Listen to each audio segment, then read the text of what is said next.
vamos a trasladarlo a hoy martes en el cuarto programa, con efectos psicológicos que está generando las inteligencias artificiales en personas y consejos para manejar la implementación en los niños. Y para eso, como siempre, hemos invitado al doctor Harald Vega, especialista en tecnología, director de Vegas Tech, a quien le damos la bienvenida. ¿Cómo estás, Harald? Buenas tardes. Hola, querido Oscar. Hola, queridos amigos. Nuevamente bienvenidos a este ciclo de inteligencia artificial. El día de hoy vamos a tocar un tema bastante interesante con una profesional remarcable, como siempre nos caracteriza, y en este caso vamos a hablar un poco de lo que son los efectos de la inteligencia artificial en la psicología. Además de que vamos a estar conversando un poquito con Paola, que es nuestra invitada, sobre algunos tips de cómo tenemos que afrontar en el día a día la inteligencia artificial. Precisamente le damos la bienvenida a la licenciada Paola Miranda, psicóloga y especialista en este tema. ¿Cómo está? Buenas tardes. Buenas tardes, un gusto estar acá. Inteligencia artificial está en todo lado. Hoy, 2 de mayo del 2023, parece que la inteligencia artificial hubiera tenido ya décadas de su accionar. Y cada día aparecen cosas, cada día aparecen más sorpresas que nos hacen dimensionar la verdadera situación que está teniendo la inteligencia artificial. ¿Cómo afecta psicológicamente a la sociedad esta sobredosis de inteligencia artificial? Exacto. Primero tenemos que definir qué es inteligencia artificial o qué es para nosotros la inteligencia, ¿no? Entonces ahí podemos definir de que la inteligencia como tal desde el área de psicología es aquella capacidad que tenemos como personas para poder razonar, pensar, discernir, pero por sobre todo tenemos una capacidad de adaptabilidad hacia lo que se viene, ¿no? Hacia los cambios, que es lo que nos diferencia como seres humanos. Entonces, en este proceso de lo que es la inteligencia artificial, tenemos 2 caminos como personas, ¿no? Para poder cómo sopesar con esta situación. Una es, de cierta manera, emocionarnos, ¿no? Por los logros, por todo el alcance, por todo lo que se está generando en lo que es la inteligencia artificial, ¿no? Claro que vamos a estar sobrepasados con toda la información, si se quiere decir, pero tenemos esa capacidad para poder ver desde un punto de vista de que nos va a ayudar, ¿no? En todo lo que nosotros vayamos a hacer.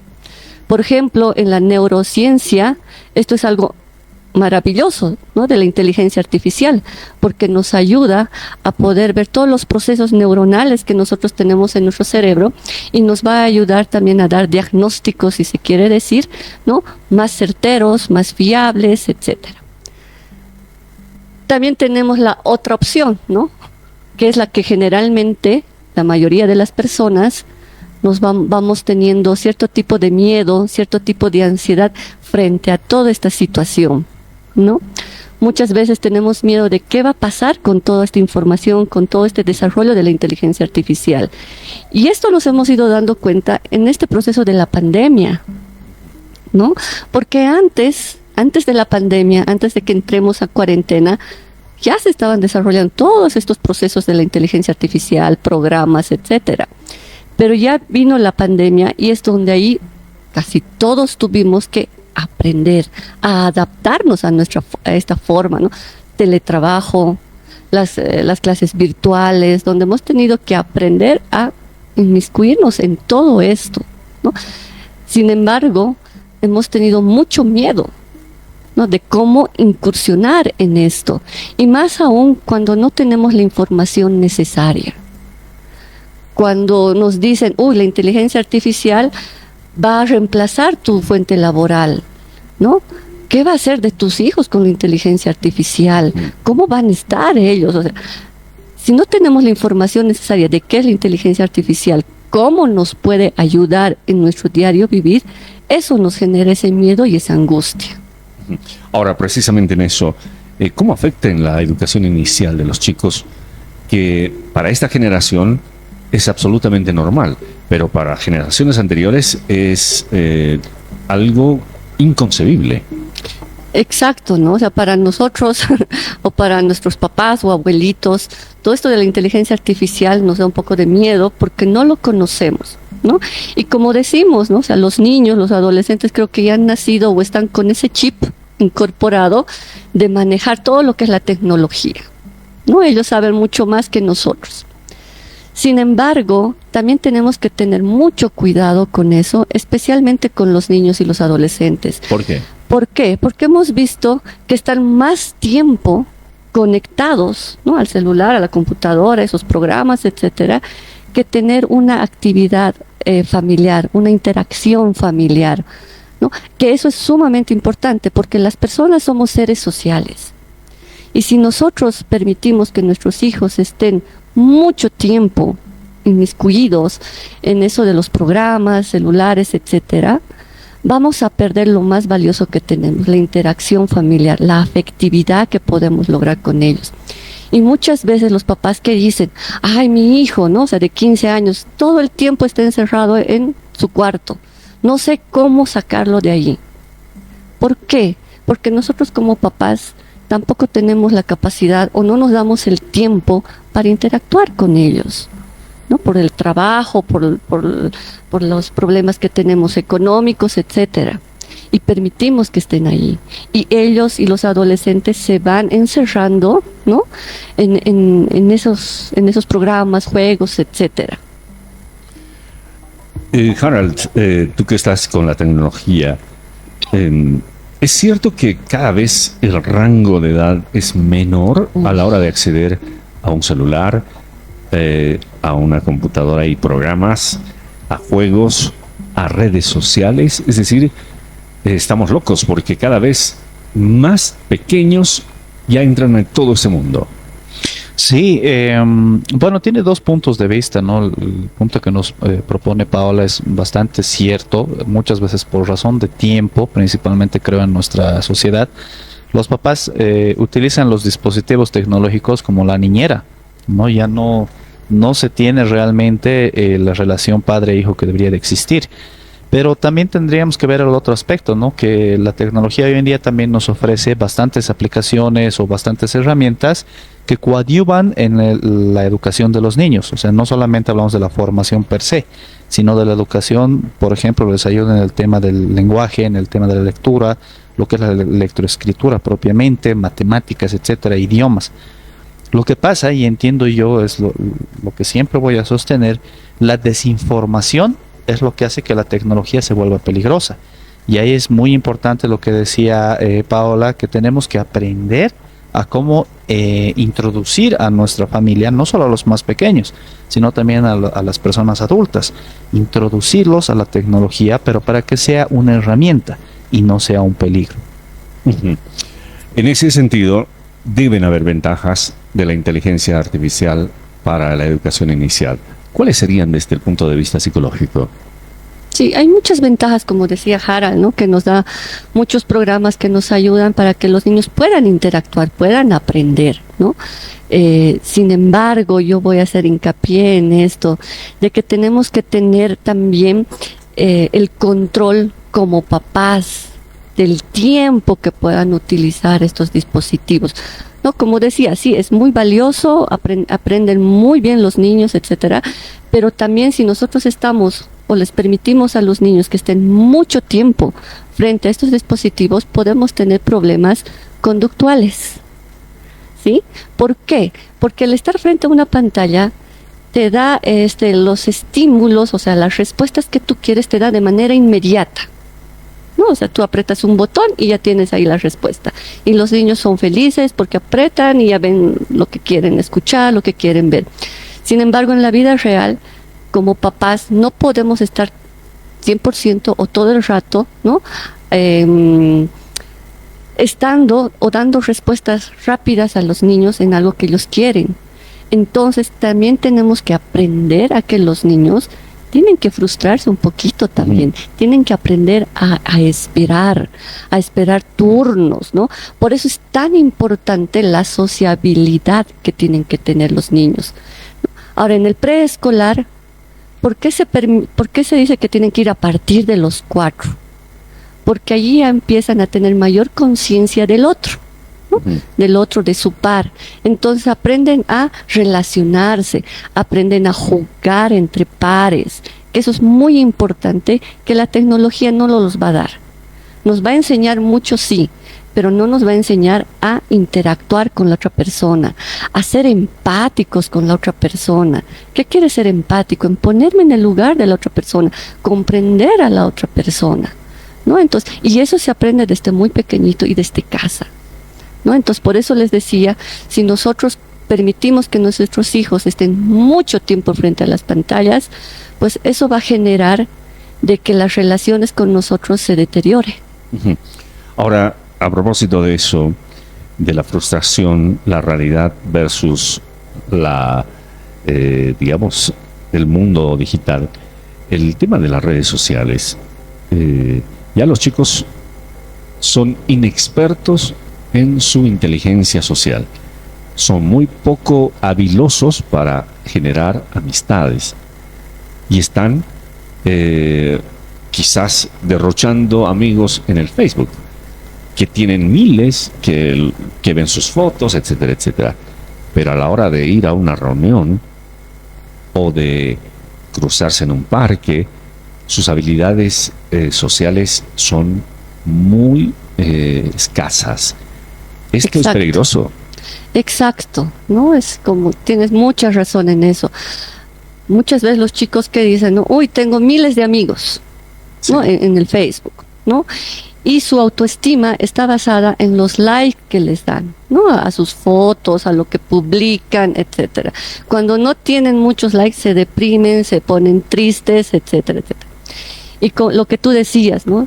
Ya las habilidades sociales van decayendo, ¿no? Justamente todo este tiempo he tenido pacientes adolescentes con este tipo de problemas, ¿no? Porque me dicen, bueno, pues yo soy capísimo, puedo chatear, puedo escribir muchas cosas, me puedo relacionar, pero ya hablar frente a frente me cuesta mucho.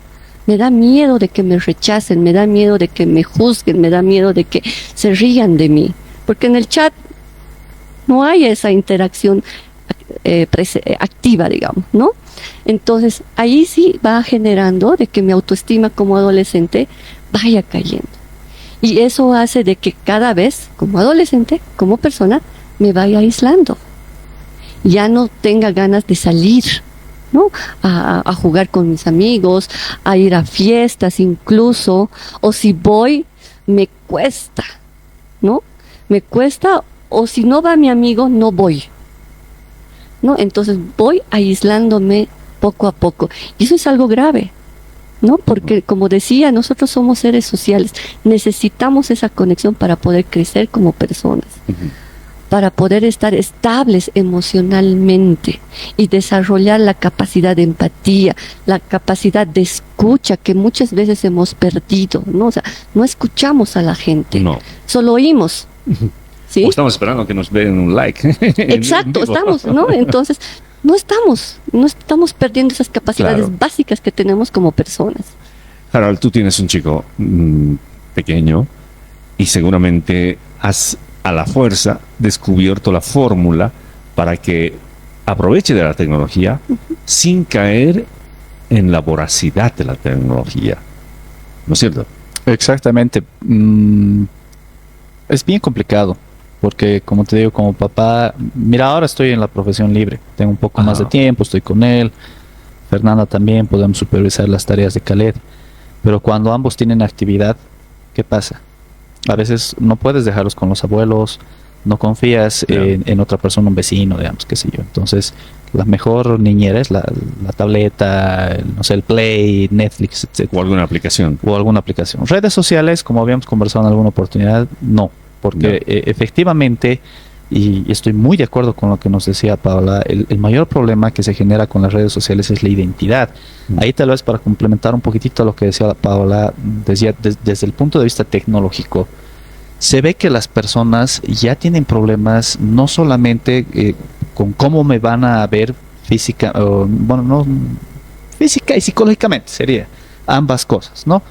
Porque en realidad los chicos de ahora, y hay inclusive algunos documentales, incluso si ustedes pueden acceder a TikTok, hay una página española donde muestran este tipo de tergiversación de la realidad que tienen ya los niños. O sea, estamos hablando de niños de 6 años, 7 años. Ya confunden las cosas. Donde ya confunden las cosas porque, como decía Paola, tú también lo decías, Oscar, vale más un like en algo virtual que no te va a realmente dar una satisfacción, creo yo, en lo personal, versus que la interacción con un amigo, que un muchacho a una chica le lance un piropo. Ya no hay eso, que es lo lindo, ¿no? Y otro aspecto que la inteligencia artificial con estas últimas tecnologías está también generando es la tergiversación del yo como persona física. Porque tú ves, o sea, entre chiste y chiste dices, ves a una chica en su red social, sí, sea la que sea, la ves en persona y no la reconoces. Claro. Porque tiene más de 50 filtros que ya te vienen algunos preinstalados en los dispositivos, claro, que son culpa de las propias compañías, pero obviamente están atendiendo a una necesidad de la persona. Y la propia persona que le mete otros 50 filtros más porque quieren parecerse a X, Z o Y persona. Y pierden su noción de la realidad. Exactamente. Entonces cuando, como decía Paola, se encuentran con una persona que no sé, la idealiza a la chica como la foto de su Facebook, y al verla le hace una expresión diferente a la que la chica esperaba, listo, todo se fue al tacho. Entonces ese es un problema. Puede ser una muralla donde te chocas y sufres. Exactamente. Te golpea muy fuerte. Exactamente. Y hay algo que es bastante preocupante, como te decía, con Fernanda, hemos estado justamente viendo este fin de semana. Estos son videos cortos, en realidad debe ser una serie que existe en España, donde muestran problemas de estos chicos que realmente no tienen nada de tolerancia. A sus papás los pegan, les gritan, no interesa que haya una cámara, pese a que les explican que va a ir entre comillas, una psicóloga, porque entiendo que es una profesional que se ha especializado solamente en el cuidado de niños, pero no es psicóloga, a dar recomendaciones a los papás. Pucha, es impresionante. O sea, aquí, Oscar, Paulita, nosotros somos de una generación similar. Claro. Primer berrinche, mi papá, listo, claro, uno somos nunca un pan de más. Dios comparado con estas bestias. Exactamente, pero ahora lamentablemente estamos entrando en ese círculo, y eso lo ves no solo en niños pequeños, también yo lo he visto en niños ya adolescentes, claro, ¿no? En la promoción, que hacen tremendo berrinche si el papá no le compra el último celular, no le compra el mejor auto, no lo deja ir a la no le deja entrar a ese mundo que ya se ha creado con la tecnología. Exactamente. Ahora, ahí, ¿cuál es la recomendación tal vez desde el punto de vista tecnológico? En Bolivia no explotamos para nada lo que son los controles parentales. Ajá. Primero, porque tenemos la mala costumbre, la gran mayoría de bolivianos, de tener 50 contraseñas y capacidad de memoria para una sola.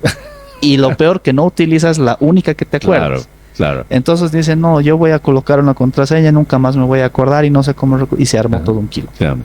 En realidad, Microsoft, Google, que prácticamente la mayoría de la gente tiene Android, y Apple tiene muy buenas aplicaciones de control parental que te permiten controlar que tu hijo pueda entrar, digamos, desde las 3 de la tarde hasta las 4. Tú no tienes que hacer absolutamente nada y el dispositivo se bloquea automáticamente. Y si tu hijo está tratando de violar esa seguridad, te llega un mensaje. Si quiere instalar una aplicación que no está permitida por ti como papá o como tutor, te pide la autorización, o le sale un mensaje al muchacho que le dice, consulta con tu tutor, tu padre, para ver si puedes instalar esta aplicación. Esas pequeñas cosas que tal vez no las visibilizamos, son las que nos van a ayudar a hacer este control. Muy bien. Licenciada, ¿cuáles serían los tips para los papás? Porque entendemos que es un mundo muy vertiginoso, muy rápido, con muchos cambios. Y los papás se sienten como que atormentados, atropellados por la inteligencia artificial y no saben qué hacer.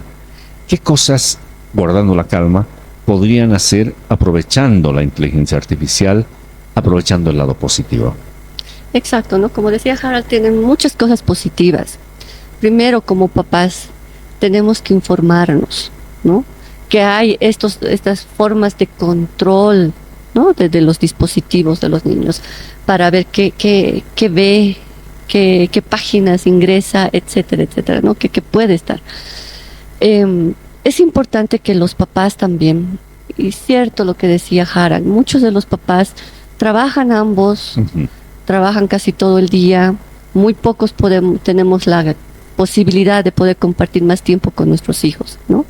Sin embargo, ahí tenemos, vuelvo a repetir, informarnos, ¿no? Tenemos que informarnos que hay este sistema de control de los dispositivos. Yo parto de que cuanto menos tiempo les demos dispositivos a los niños es mejor. ¿Por qué? Por los estímulos tan fuertes que reciben, y eso genera esta poca tolerancia a la frustración. Como decía Harald, ¿no? Ya pueden hasta incluso golpear a los papás cuando no se les da algo, hacen sus tremendos berrinches cuando les quitas el dispositivo a los niños, etcétera, ¿no? Entonces, yo he visto chicos que pateando frente al arco, fallando, intentan hacer el rewind, es decir, quieren volver a tener la oportunidad de patear como si fuera un juego. Exacto. Ya se confunden totalmente. Exacto, porque eso es lo que hacen en los dispositivos, en los juegos, ¿no ve? Uno intenta 1, 2, 3, 4, 5 veces hasta que lo logra, digamos, ¿no ve? Ok, pero en la vida real no es así. No es así. ¿No? Entonces, 1, información. 2, tiempo. La calidad de tiempo que a veces decimos, ¿no? No importa 10, 15 minutos. Pero de calidad, niños, con atención pero plena. la calidad de tiempo que les podamos dar a nuestros hijos. Por eso les decía, muchas veces nosotros como papás, o en las consultas que yo tengo, muchas veces ponen de excusa, no tengo tiempo. Y cuando hacemos un cronograma de lo que van haciendo, cuando llegan a casa, lo primero, llegan a casa, se sientan a ver su dispositivo. Ajá. A ver TikTok. ¿No ve? Pese a que en el camino han estado revisando. Sí. ¿Sí? O llegan directamente y decir, ¿has hecho tu tarea? ¿No has hecho tu tarea? ¿Qué a reñir a los chicos? ¿No? Que si han cumplido o no. Entonces lo importante es aquí poder aprender a escuchar y a conversar con nuestros hijos, ¿no? De decir, ¿cómo te ha ido? ¿Cómo estás? Muchas veces nos olvidamos de preguntarles, ¿cómo estás tú? Claro. ¿No? Lo básico. Lo básico que nos hemos olvidado, ¿no? Y ahí también es importante como papás, para empezar la conversación, es decirle, uy, a mí me ha ido más o menos, o bien, ¿a ti cómo te fue? ¿Sí? ¿Cómo estás? ¿En qué te puedo ayudar? ¿Tienes algún problema? ¿Alguna situación que podamos resolver juntos? Etcétera. Poder hablar, ¿sí? Con los adolescentes, conversar. Pero el hablar no es interrogar. Claro. ¿No ve? Sí. ¿Cómo te ha ido? ¿Has hecho esto? ¿No has hecho esto? No es eso, es escuchar. Por eso les decía, una habilidad que estamos perdiendo es la escucha hacia nosotros o hacia las personas que están a nuestro alrededor, especialmente a nuestros hijos. Y con los más pequeños, tener tiempo para jugar. Muchas veces como papás pero nos no olvidamos. PlayStation, ¿eh? No PlayStation. O tal vez de cierta manera sí, ¿no? Porque estamos interactuando con nuestro hijo. Otra cosa es decir, ya, anda a jugar. Te doy el juego veo, y listo. ¿no ve? Yo te veo. Y yo estoy viendo TikTok, digamos. Viendo. Exacto. Otra cosa es que yo interactúe, claro, ¿no? O sea, que esté jugando con él, me mueva, ¿no? Y tengamos esa diversión juntos.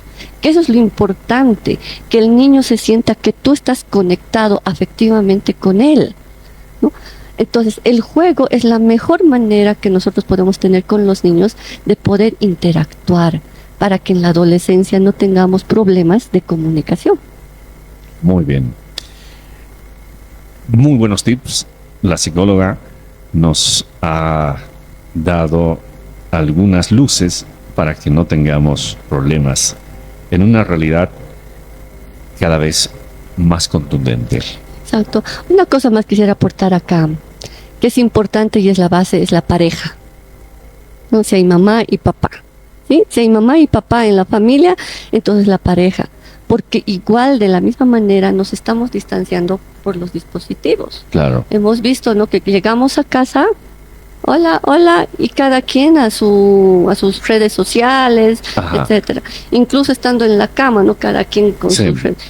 Entonces, allí también tenemos que ver. Estamos mostrando ese mensaje a los chicos. Exactamente, y los hijos aprenden con el ejemplo. Piensan que es normal. Exacto, entonces ellos también están haciendo eso, ¿no? Entonces como adultos, como responsables de esos niños que están a nuestro cuidado, que son nuestros hijos, tenemos que ver cómo nosotros vamos a aprender primero como adultos a manejar la tecnología, ¿no? Ajá. Ahí tenemos que ir poniendo cierto tipo de reglas en la casa, ¿no? Si llegamos a la casa, dispositivos fuera, Claro. o a partir de las 9 ya no se ve nada. En el almuerzo. En el almuerzo tampoco, para poder interactuar. Fines de semana, ¿sí?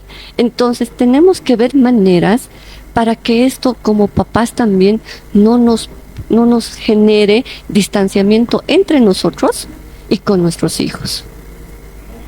Muy importante. Gracias a la licenciada Paula Miranda por darnos estos tips muy reales, muy actuales, que por supuesto nos exige la inteligencia artificial. El doctor Harald Vega, especialista en Vegastech, también nos contextualiza una realidad a la que no le podemos ya dar la espalda. Seríamos ingenuos pensar que nosotros estamos en otra historia. Lamentablemente el mundo se ha globalizado y en el mundo o te subes al tren o serás aplastado por la ignorancia, porque seremos algo así como analfabetos digitales. ¿No es cierto, Harold? Son cosas que te dejan pensando, Oscar. Por eso creo que lo lindo de este ciclo que estamos haciendo es justamente que estamos escuchando diferentes puntos de vista, ¿no? De diferentes áreas del conocimiento. El día de hoy, bueno, yo haciendo un poquito mi tarea, investigando obviamente la relación de la psicología con la inteligencia artificial, me he quedado sorprendido por esta partecita que te voy a leer. A ver. Es cortita, que hace referencia a cómo afectaría la implementación de la inteligencia artificial, pero acá lo habla un poco más de ChatGPT, o sea, de lo que son estos sistemas Sí. de respuesta inmediata, no solo a los niños. En este caso me ha impresionado porque hace una realidad a los adultos, que creo que la estamos viviendo y lo estamos notando tú y yo, que Sí. hemos entrevistado a muchos profesionales.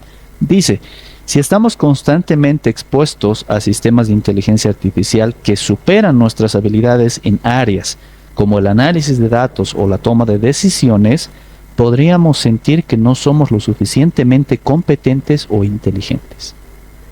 O sea, Es aparte, decir, nos bajonean. exacto, o sea, aparte de que generas evidentemente lo lindo que hemos venido hablando, que es disminuir el tiempo en las cosas repetitivas, esto a mí me preocupa, ¿no? Porque sí lo estamos viendo, muchos profesionales el día de hoy se preguntan, ¿será que mañana voy a seguir siendo útil?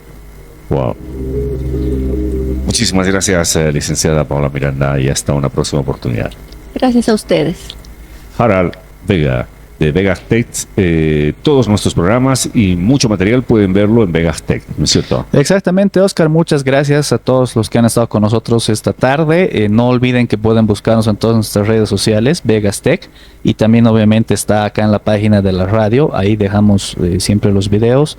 Y todo lo que vamos comentando también yo lo voy posteando. Ajá. En las redes están los links. Voy a tratar de postear lo que les he comentado de estos videos de TikTok. Y bueno, el consejo para todos, creo, aparte de asustarnos de todo lo que escuchemos, es que tomemos conciencia de lo que tenemos Exacto. que hacer. Como padres, como profesionales y como fanáticos de la tecnología, que todos lo somos. Bueno, parece muy básico y burdo el ejemplo que les voy a dar, pero podría servir. La inteligencia artificial es como un cuchillo en la selva. Si la sabemos utilizar el cuchillo, si sabemos utilizarlo como herramienta, como arma, puede darnos posibilidad de pelar un alimento, defendernos ante un depredador o sencillamente utilizar para una herramienta de subsistencia. Pero si no lo sabemos utilizar, terminamos volándonos un dedo, clavándonos o autoflagelándonos. Todo depende de cómo saquemos adelante esto que ya es inevitable. Lamentablemente no se puede ir hacia atrás. El próximo lunes no se pierdan el siguiente capítulo de Inteligencia Artificial. Exactamente, el siguiente lunes, queridos amigos, para relajar un poquitito. Estamos generando picos de estrés y de relajamiento. Hoy día creo que nos hemos estresado un poquito porque Paulita nos ha hecho ver la realidad en la que vivimos. Pero te cuento que he logrado conversar el fin de semana con músicos. Ajá. Algo que ha generado mucha Sí. polémica en la inteligencia artificial. Derechos de autor, música, creatividad, todavía Composición. existirá, composición. Vamos a estar conversando un poquito con músicos bolivianos sobre cómo afrontan la inteligencia artificial en nuestro país. No se muevan, ya saben. la próxima semana, música e inteligencia artificial.